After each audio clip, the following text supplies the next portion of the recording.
প্রখ্যাত সাহাবী হযরত আবু হুরায়রা রাদিয়াল্লাহু তাআলা আনহু একটি হাদিসের মধ্যে বলেছেন, তিরমিজি শরীফের মধ্যে ইমাম তিরমিজি রাহমাতুল্লাহ আলাইহি হাদিসটা উল্লেখ করেছেন যে কিয়ামতের ময়দানে 3 ব্যক্তিকে বিচার করার জন্য উপস্থিত করা হবে।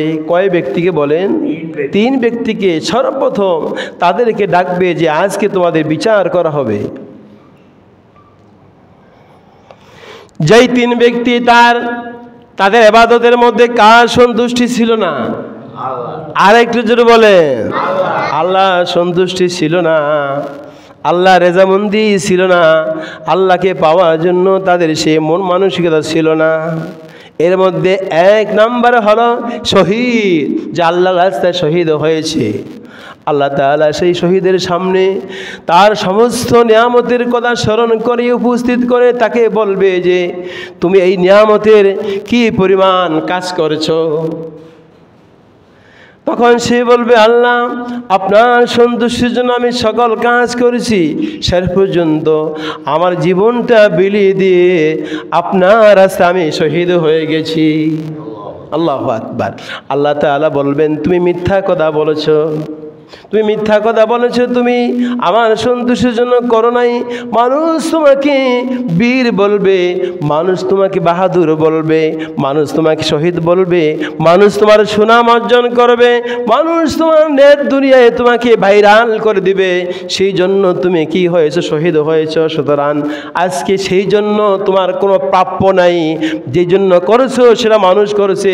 আজকে কিয়ামতের ময়দানে তোমার কোনো পুরস্কার নাই। ফেরেশতারা তোমরা তাকে উপর করে জাহান্নামের মধ্যে নিক্ষেপ করো। চিল্লে বলেন নাউজুবিল্লাহ। কার সন্তুষ্টি লাগবে? আল্লাহ সন্তুষ্টি লাগবে, তাহলে কবুল হবে না। তারপরে ডাকা হবে দানবীর ব্যক্তিকে, যে আল্লাহর রাস্তায় দান করে।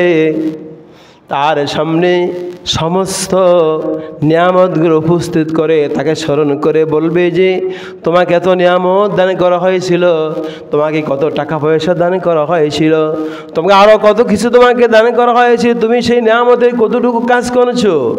সে বলবে, আল্লাহ সকল সম্পদগুলো আপনার রাস্তায় আমি ব্যয় করে দিয়েছি, এমন কোনো জায়গা নাই যে আমি যেখানে ব্যয় করি নাই, খরচ করি নাই। আল্লাহ তাআলা সেদিন বলবেন তুমি মিথ্যা বলেছো। তুমি কি বলেছো? তুমি মিথ্যা বলেছো। তুমি দান করো তো ঠিক আছে, কিন্তু তার মধ্যে আমার সন্তুষ্টি ছিল না। মানুষ তোমাকে দানবীর বলবে যে অমুকের ছেলে কত টাকা পয়সা দান করে, অমুকের কত টাকা পয়সা, অমুকের কত সুনাম, এই জন্য তুমি দান করেছো। সুতরাং তোমার প্রাপ্য আজকে আখিরাতে নাই, তুমি দুনিয়ার মধ্যে পেয়ে গেছো। দুনিয়ার মধ্যে কি তুমি পেয়ে গেছো, যে উদ্দেশ্য করছো। মানুষ তোমাকে দানবীর বলছে, বাহবা দিছে।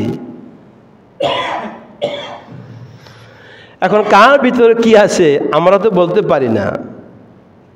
হয়তো কারো ভিতরে আল্লাহ সন্তুষ্টি রয়েছে, আল্লাহ পাক তাদেরকে যাজা দিবেন, তাই না?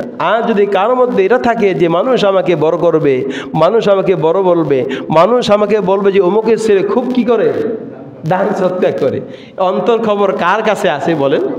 আল্লাহ বলেন ইন্নাল্লাহ আলিমুম বিজাদিস সুদূর।